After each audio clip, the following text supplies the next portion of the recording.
महाकुंभ की शुरुआत पौष पूर्णिमा स्नान के साथ होती है, जो कि 13 जनवरी 2025 को है। वहीं महाशिवरात्रि के दिन 26 जनवरी 2025 को अंतिम स्नान के साथ कुंभ महापर्व का समापन होगा। इस तरह से महाकुंभ 45 दिनों तक चलता है, जिसकी भव्यता देखते ही बनती है। संगम में स्नान करने के लिए देश विदेश से लोग पहुंचते हैं, लेकिन अगर आप महाकुंभ में शामिल न हो पाए तो कैसे पुण्य मिलेगा? क्या घर में कुछ उपाय किए जा सकते हैं? अक्सर लोगों के मन में यह बात आती है। जी हाँ, घर में इन उपायों से महाकुंभ का मिलेगा लाभ। नंबर 1, पवित्र नदियों में कड़े स्नान। ज्योतिषाचार्य के मुताबिक यदि आप महाकुंभ का हिस्सा नहीं बन पा रहे हैं तो पवित्र नदियों में स्नान करना चाहिए। यदि यह भी संभव न हो तो घर के पास स्वच्छ सरोवर या तालाब आदि में भी महाकुंभ स्नान वाले दिन स्नान कर सकते हैं। नंबर 2, नहाने के पानी में गंगा जल मिलाएं। यदि आप किसी वजह से कुंभ में नहीं जा पा रहे हैं तो नहाते वक्त पानी में गंगा जल मिलाएं। अगर घर में गंगा जल न हो तो स्नान के पानी में यमुना या फिर गोदावरी नदी का पानी भी मिला सकते हैं। नंबर 3, इस मंत्र का करें जाप। महाकुंभ न जाने पर घर में स्नान करते समय गंगे च यमुने च गोदावरी सरस्वती नर्मदे सिंधु कावेरी जले अस्मिन सन्निध करु मंत्र का जाप करें। ऐसा करने से महाकुंभ जैसा फल पा सकते हैं। इन उपायों को करने से घर बैठे ही शुभ फलों की प्राप्ति हो सकती है। महाकुंभ में गृहस्थ यानी शादीशुदा लोगों के लिए स्नान के खास नियम बताए गए हैं। कहा जाता है अगर गृहस्थ लोग कुंभ स्नान के दौरान इन नियमों का पालन करते हैं तो उन्हें विशेष पुण्य प्राप्त होता है। ऐसे में चलिए जानते हैं शादीशुदा यानी गृहस्थ लोगों को कुंभ स्नान से पहले किन 2 बातों का विशेष ख्याल रखना चाहिए। गृहस्थ लोगों के लिए कुंभ स्नान के नियम। महाकुंभ के दौरान गृहस्थ लोगों को शाही स्नान के बाद संगम में आस्था की डुबकी लगानी चाहिए।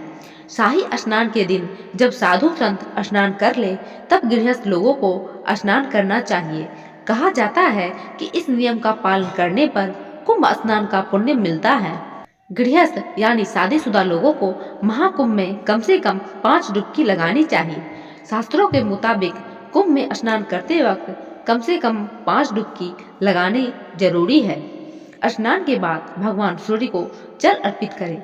प्रयागराज कुंभ मेला में जा रहे हैं तो कुछ नियमों जिसका उल्लेख शास्त्रों में किया गया है उनका पालन भी करना जरूरी है, क्योंकि कुंभ नगरी एक तीर्थ क्षेत्र है जहां पर धर्म और कर्म का नियम है। कुंभ में कुछ ऐसे कार्य होते हैं जिन्हें नहीं करना चाहिए और कुछ ऐसे कार्य होते हैं जिन्हें करने से पुण्य लाभ मिलता है। महाकुंभ में ये कार्य नहीं करना चाहिए। नंबर 1, यदि त्रिवेणी संगम पर तीर्थ करने वाला बैल भैंसा पर आरूढ़ होकर गमन करता है तो वह नरकवासी बनता है।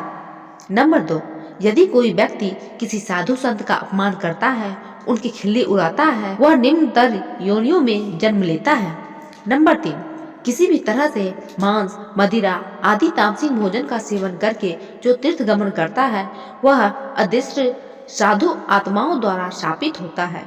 नंबर 4, मासिक धर्म से ग्रसित युक्ति या अपवित्र कर्म करने वाला पुरुष तीर्थ स्नान ना करे, ऐसा करने से पाप लगता है। नंबर 5, नदी में पेशाब करना महापाप माना गया है।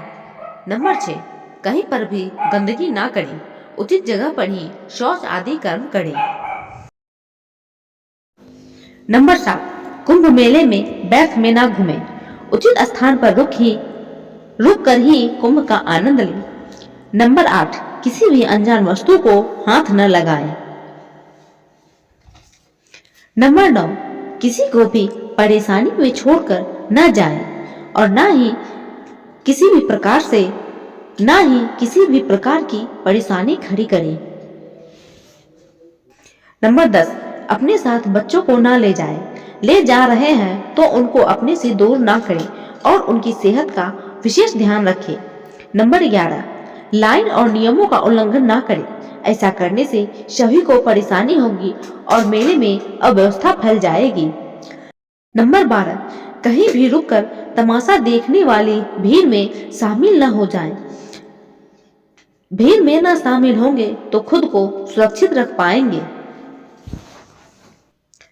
प्रयागराज कुंभ में यह काम जरूर करने चाहिए। नंबर 1, तीर्थ में जप, दान, उपवास, पूजा पाठ इत्यादि के मुख्य कर्म होते हैं और उन्हें जानकर करें। नंबर 2, मुंडन कराने के बाद पिंडदान कराने का महत्व है।